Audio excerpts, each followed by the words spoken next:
Here's Cochrane now. And he's done it! A moment to remember all of your life. 16-year-old Harry Cochrane. Kyle Lafferty heading towards goal. He's taking it early, but he's scored anyway. Šminović, another uncomfortable moment. Milinkovic to make it 3. He does just that. It's Callahan. And it's a penalty. It is David Milinkovic. Celtic are invincible no more.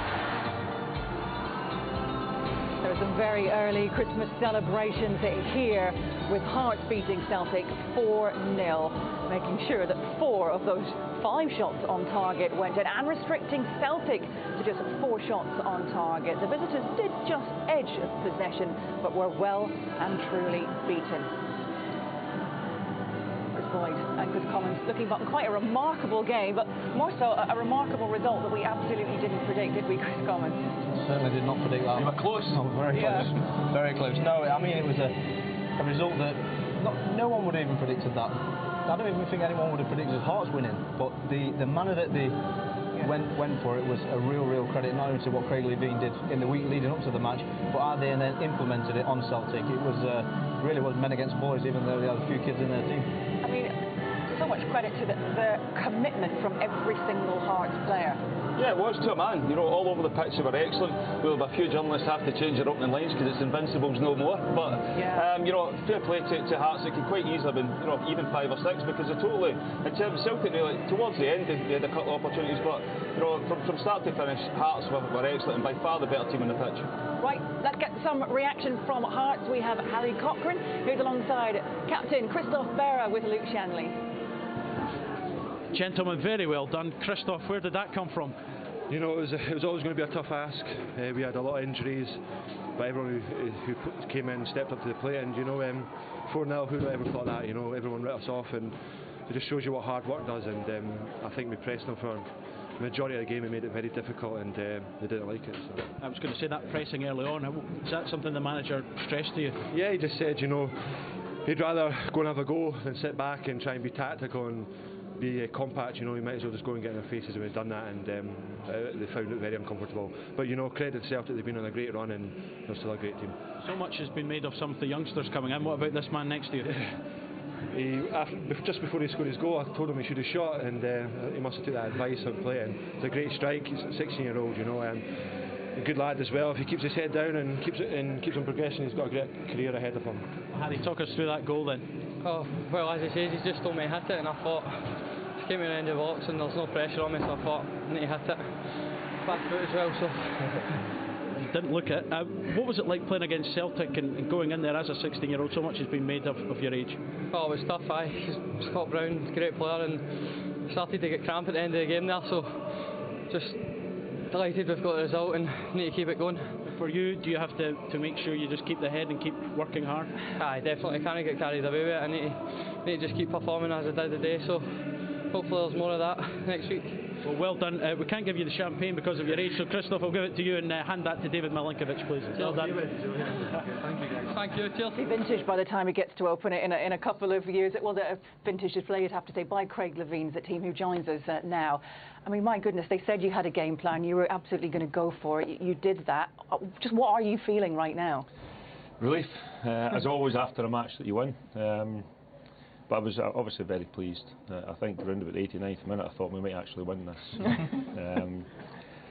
Yeah, it was a huge amount of effort put in by the players today, and have been working really hard for the last 7 or 8 weeks. So that was a just rewards for the effort they put in. And just how proud are you, because these players are so young, coming up against, we saw Harry chat about, you know, the intimidation of the players like Scott Brown and this Celtic side who have that Invincibles tag behind them? Well, they're good players. Huh? They wouldn't be in the team if they weren't. I mean, I've said regularly over the last week or so that they're probably playing a little bit earlier than I would have envisaged, but they've been doing well in training. They've been training the first team since summer, and they don't look out of place. The thing about particularly Harry and Anthony is that they love the ball. They love playing football. They just want to show off all the time. So I can't remember what it was like being 16, but they're certainly having fun just now. Was there any difference in your training regime leading to this big game?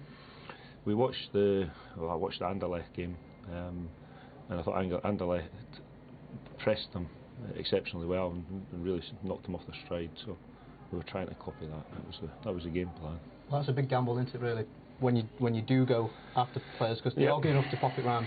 Yeah. But I thought today was probably the best I've seen from a Scottish side put Celtic under pressure. And, you know, it paid off because Celtic's defence started to make a lot of mistakes. Yeah, I mean, any player who gets pressurised, as you know yourself, and you don't get time to look up and pick a pass, it feels uncomfortable. And the message today was try and make them feel as uncomfortable as possible. I know what it's like in here when we're playing well and the supporters get behind us, and we're having the new stand and more supporters in. If we could do that, then I didn't think we'd win 4-0 in all honesty. I had a plan to, if we got in front, maybe try and be a wee bit more defensive, but I think a lot of things went right for us. Celtic weren't at their best. But in terms of patching things up during the week, you obviously had a lot of injuries. How impressed were you with Michael Smith today? He was exceptional. He really was. I mean, I don't know if he's played centre back before or not, because I didn't give him the opportunity to say no, because we didn't have anybody else. I mean, Aaron was on the bench, but the plan was if we were one in front with 5 minutes to go and maybe needed another defender, that would put him on. But Michael saved Aaron the trouble of getting warmed up. You spoke about attacking Celtic right from the off. I thought in the forward there was Milinkovic and Lafferty were excellent. Yeah. Was that, especially Milinkovic, the way he took the ball in, and was that, well, it's obviously pleasing to see, but how pleased were you with it? David's a fantastic player. He shows in moments just how great he could be, but he's very inconsistent. I thought today was by far his best performance. His work rate was exceptional, and even in the last 10 minutes of the match, he's still bursting forward trying to score goals. So he was great, but I mean, I can't single anybody out in particular because it was a real team performance, and I don't know, we'll have to look and see how far they've run today, but I'm sure it's pretty far. Well, we're going to single somebody out, Cochrane, in terms of his age. How good was he? I thought he was excellent, yeah. I mean, we do play a lot of the better academy kids up a year, and sometimes more than a year, sometimes 2 years, just to get them into the habit of moving the ball quickly. Yep. He has realised through that when the ball comes to him, he can't take a dozen touches and look good. He's got to pop the ball off fairly quickly so that he doesn't get caught on the ball. I mean, he was caught a few times, but not too many. He's naturally competitive, and he likes to play forward. That's what I'm about to say there. You see there the assist that he gets. The amount of times youngsters come into a team and they like to keep the ball, go side to side or go backwards. You could see right away his first thought as soon as he gets it is forward into the strikers. How pleasing is that? Well, that's what he is. Yeah. I mean, that's not me. That's what he is. He's encouraged in the academy to play forward, to pass the ball. And not everybody's got that range of passing that can do it, so that's why he's encouraged to do it. But it's him. That's what he is. He's a technical football player, and okay, he's in the first team a little bit early. We all understand that, but he's certainly not doing. Certainly not doing himself any harm. He's certainly not doing the team any harm either. Seems very fearless as well, doesn't he? But what was the talk at half-time when you were 2-0 up, having to keep your side calm and having to come back out into the second half and have more of what you'd already shown? Well, the question was, could we do it again in the second half? What had we done well? And they told me what they'd done well. And then I said, well, can you please do that again in the second half? We started the second half fairly well. Celtic changed their shape, but we thought we'd change shape, but we thought things are going reasonably well. It'd be silly to do that at that moment. So, when I find out how far they've run today, and most of it was done in a defensive sense, high up the park, and that is really difficult to do. I've given them a few days off, first time for a while, so I'm sure they'll be in good spirits tonight. And what message does this send to the other Scottish Premiership teams who are going out there to face this side that are not invincible anymore? But I've got to give a huge amount of credit to Brendan and to the Celtic team, because they have been invincible, haven't they, for 69 games. There had been little signs in recent weeks that maybe they weren't quite at it, and I said yesterday and the day before that we have to be at our best, and Celtic have to come off it a little bit for us to get a chance of winning the game, and I think that's what happened today. But you didn't allow them to come off it either. We had the intention of pressing, we did that. How long we could last was important, but I think getting the third and fourth goals at the moments we got them gave the players, although they were depleted, the energy was depleted, it gave them another lift and managed to keep them going as well. So overall, it was a very pleasing day. Yeah, it was. It was a really good one to watch as well. Thank you very much indeed. Let's get some more reaction now from his opposite number. Brendan Rodgers is speaking with Luke Shanley. Brendan, how tough was that to take? Listen, first of all, congratulations to Hearts. I thought they were the better team. I thought that first half in particular, they were physically better than us and thoroughly deserved their lead. And congratulations to them on the victory. So it was a very good win, and they were clearly a much better team today.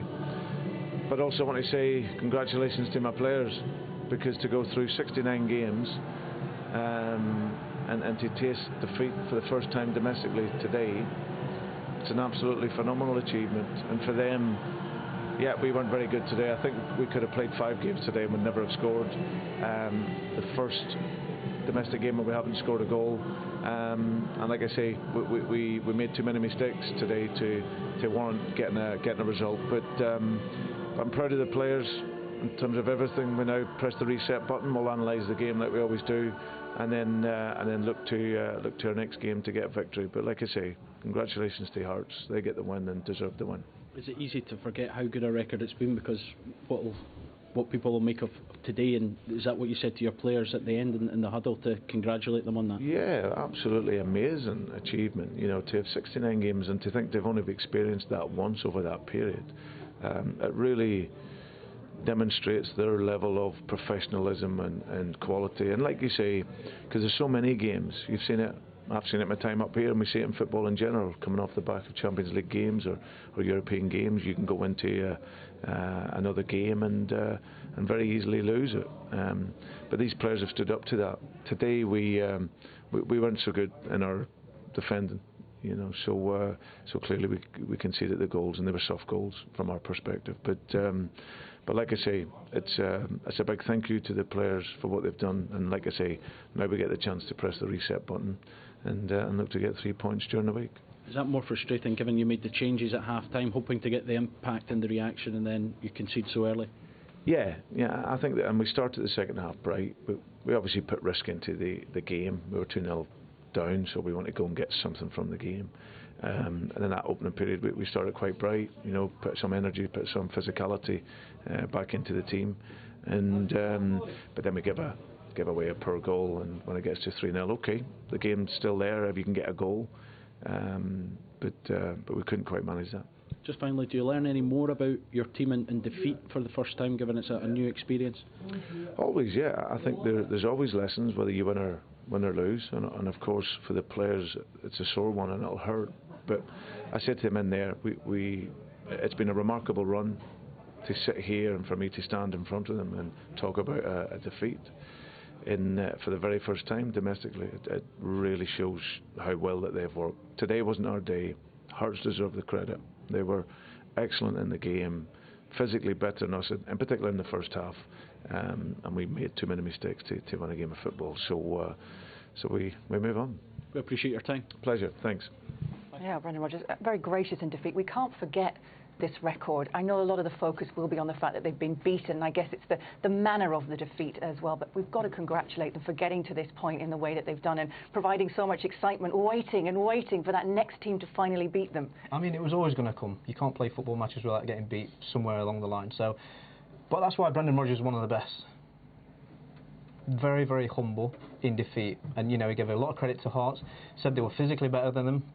Said they were a better team and deserved it. And individual mistakes cost Celtic today, but ultimately he'll be wanting to have a reaction next week. How much will it hurt though? 4-0. Yeah, it will hurt to lose your unbeaten run the way they did today. But you know, I forget. You know, for me, it's done, mate. It's finished. You know, I think today belongs to Hearts, and we should be speaking about them because you know, right from the start, right from the off, they set the game, they set the tone, the tempo, everything. And for me, you know, today's day was Hearts. You know, there's no doubt about it. They were excellent to a man. I'll say it again, all over the pitch, and totally bullied Celtic right from the start to the finish. Is it a bad time to set the reset button though, with a busy period? You've got the Old Firm coming up as well. Yeah, I mean that's certainly got to be on the mind. But Brendan will, you know, they'll be back in training tomorrow. They'll analyse the game. They'll, you know, get opinions from all the players, and then they'll move on. They're professionals. They're used to winning games. This is just a wee blip, and I fully expect them to get back on the winning streak next week. Okay. Well, let's have a look through the action, starting with this first goal, and a magnificent first goal as well for this youngster, coming from the corner and talking us through what happens here. Yeah, it was. Chris touched on it at half-time. Hearts, right from the off, the high press, they could have had a goal before this as well, but, when you look at Don Cowie sprinting across the box here, but, with Tynecastle the way it is and so tight, this is probably what Hearts wanted. You can see they're right up in them, stopping them playing. Randall up there, right up Kieran Tierney. And then the next thing, it's a fantastic ball in, touch from one foot onto the other, and a fantastic strike that gives Craig Gordon no opportunity. You can see there he opens his body up there. We've seen this man sit next to me a few times from there, and it's a fantastic strike. Just one thing in his mind, out his feet and get a shot on target, which for a 16-year-old boy to do that in a big occasion is phenomenal. He's shown real maturity in his performance today. I thought he was excellent. Yeah, he was. Super. Couldn't fault anything he did. Craig Gordon was perhaps at fault for some of the mistakes a little later in the game, but did pull off this incredible save, which could have put Hearts again 2-0 up, couldn't he? Yeah, and I say just individual mistakes. Celtic were clearly not the races, but again, it's a high press. It's putting defenders under pressure. Dirk would be able to getting caught underneath the ball, but yeah, it could have been 2-0 very, very easily. But this is just the first 29 minutes of the game, and right from the word go, they put Celtic under pressure, and they clearly did not like being put under pressure, and they were their own worst downfall because they were still trying to play out from the back. Like Chris said there, Craig Gordon could have got caught in his own 6-yard box with another pass back. They just played into the hands of Hearts, whereas sometimes you've got to have a plan B and say, listen, it's not on, we're going to clear his lines, and let's play in their half a little bit. Because I think as a Hearts player, if you're putting pressure on defenders and they're clearing it, you do then start thinking, I'm just going to ease off a bit. Then the space gets bigger, but which I think never did that. as well, though, when Lee Griffiths does play up front, it doesn't allow you to go, long as well. That's how Brendan's probably preferred the other two in recent weeks, because, with the teams trying to come on to Celtic, stop them. If they do want to go long, the physical presence if Dembele, if he plays, as you can get it up, it sticks to him. Lee, yes, he can back in, but he was disappointing today. But I'm sure he'll pick himself up and go again. But they're talking about a goalkeeper there. Craig just makes himself as big as he possibly can be, and for any young goalkeeper, it's the best way to be, because yes, he doesn't really have a clue about it, but if he makes himself as big as he can possibly be, he's got an opportunity to save it, and that's what he done. Right, talk us through the 7-goal former Rangers man scoring against Celtic. He hasn't done that very often, has he? He'll enjoy this. He will, yeah, but this is, again, the press, that's what we talk. Hearts made the pitch as small as it can possibly be. You must say, Kyle Lafferty, magnificent, keep yourself on there. Simonovic, I don't know why he's coming away, and he needs to stay with Kyle Lafferty. There's already bodies round there. Scott Brown, Boyata's getting back. There's no need for Simonovic to come back in there, but what a fantastic strike from Kyle Lafferty. You can see they're right behind it. I think if it's a ball inside, Craig Gordon makes a save. Yeah. So it's pinpoint accuracy, real good. But again, another defensive error from Celtic in terms of positioning and tactical awareness. This is what we've not seen in the last 69 games of Celtic. They've always been very defensively minded, very tactical, and usually pass teams to death. This time, they'll make you passes. It was interesting what Craig said in terms of what they had done in Europe, watching Celtic Europe. That was very interesting for me, because when you look at Hearts was similar to that. We'll let them play, and then bang, we're on the second ball. And they picked up everything, so Celtic never got any. Did the pitch have anything to do with it? Maybe. But Hearts all over the pitch, picked up every second ball, and never let Celtic settle at all. Yeah. Right, how important was this third goal, which came so early in the second half? Because it could have been very different, couldn't it? Well, you're looking for a reaction. You're looking for a reaction, first of all, from your players that you brought on. And talk about a ball in behind. Another mistake, another costly error, but the awareness, it comes inside, he's in no panic, he's not rushing, he's a man in confidence, he faces up the goalkeeper, and it's a beautiful little shift to the left, and then exquisite finish. But that's it. 48 minutes you're thinking, right, Celtic, reaction, made substitutions, let's go and get after them. And another costly error has led to another goal, which, what Brendan said there, individual mistakes have cost us the goals.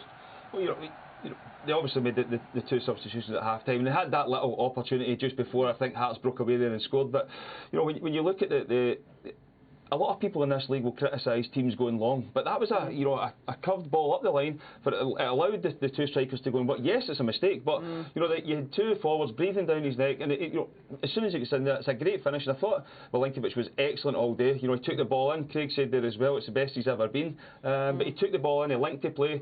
But the thing for me was he worked ever so hard today as well. And again, Hearts all over the pitch. Every single person covered every blade of grass, I would say. Yeah, they did.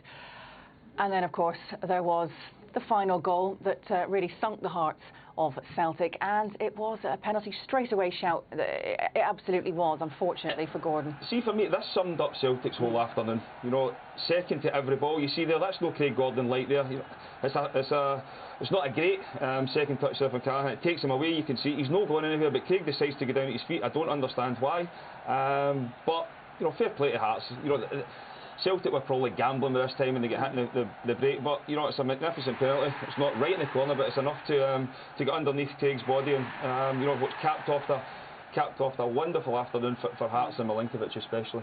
Absolutely. After this game, as a Hearts player, do you look back on this and take from this going forward? How do you dissect a win like this? Are you just lost in celebration? You need to use it. There's no point just doing it once every 3-4 games. You need to do it every single week. They've got a very big game coming up. They need to dust themselves down and just show that them level of performances, that sort of tactical awareness on the part, that they need to take it into the next game. You can't just turn up and think, right, we've beat Celtic, that's us, we can down tools now. They need to use what they've learned today and go forward and drive forward and try and get, you know, they've got Hibs just in front of them. They've got Hibs coming to Tynecastle, so it's all going to be interesting to, you know, get the city buzzing again. Yeah, setting things up very nicely for their remaining fixtures before the winter break, which are as follows. After this win, they then head to St Johnstone. They're back here at home for the Edinburgh Derby, which is live on Sky Sports Football, and then before the year is out, there's an away trip to Aberdeen. But I'm sure the thoughts today from the fans are very much on this win. Let's hear from them now. Absolutely brilliant. I've been coming to Tynecastle for over 40 years. I've never seen anything like that in my life. 4-0 against the best team in Scotland. Big team we are. Fantastic, unbelievable, fully deserved. Hearts played really well. Christmas has come early. Played them off the park, from start to finish. There's the end of the run now. Wonderful, absolutely superb. Couldn't believe it. Half time 2-0, 4-0 full time. Superb. When we come in to see the Hearts for many, many years, as good a game as I've seen ever. Celtic didn't get a chance to play. We played them off the park. Absolutely delighted. It couldn't be better. Bring on the Hibs. They're almost bypassing the St Johnstone game, aren't they? Because that's what it's all about, Hibs. Yeah, but these three big games coming up now before the break for Hearts, you know, they've showed the level they can get to. You know, that's probably been the people who have been criticising Hearts, myself included. You know, they've put in a performance like this, and then the next thing they go back to where they were. But now, after today, this will give them a lot of confidence. And these three games coming up, it'll be teams in and about them. If they can go and get maximum points, or even 7 from 9, you know, it gives them an opportunity to build on something. Craig spoke recently about getting a transfer window, so if he can go and get the 7 from 9 or 9 from 9 points, then it gives them an opportunity to get some bodies in and push on for the second half of the season. Craig Levein hinted towards the fact that there were a few cracks starting to show for Celtic in the last few games. They very much cracked Celtic. Brendan Rodgers said they'll hit the reset button now. Yeah. Where do they go from here? How do they move on? What Brendan said there in his post-match. They'll analyse it, they'll watch the video, they'll have a group meeting, which will always take place. And listen, Brendan says he always learns something, whether win, lose or draw. He always takes something from the game. It's been a long time he's had to learn from something like this, though, isn't it? All their defeats have been heavy defeats in Europe. So it will take everything from that, but defensively, they need to...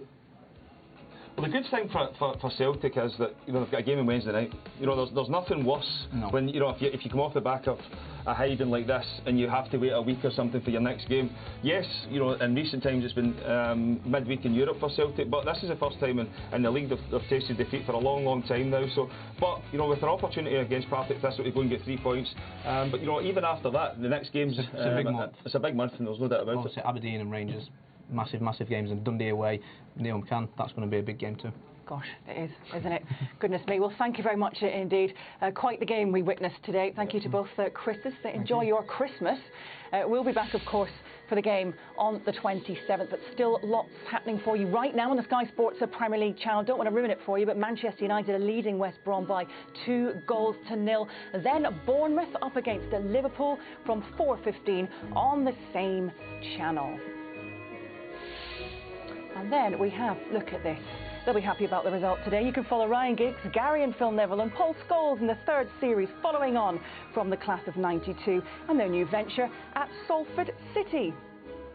Well, this afternoon though, well, Celtic's hearts have been well and truly broken here. We'll see you next time.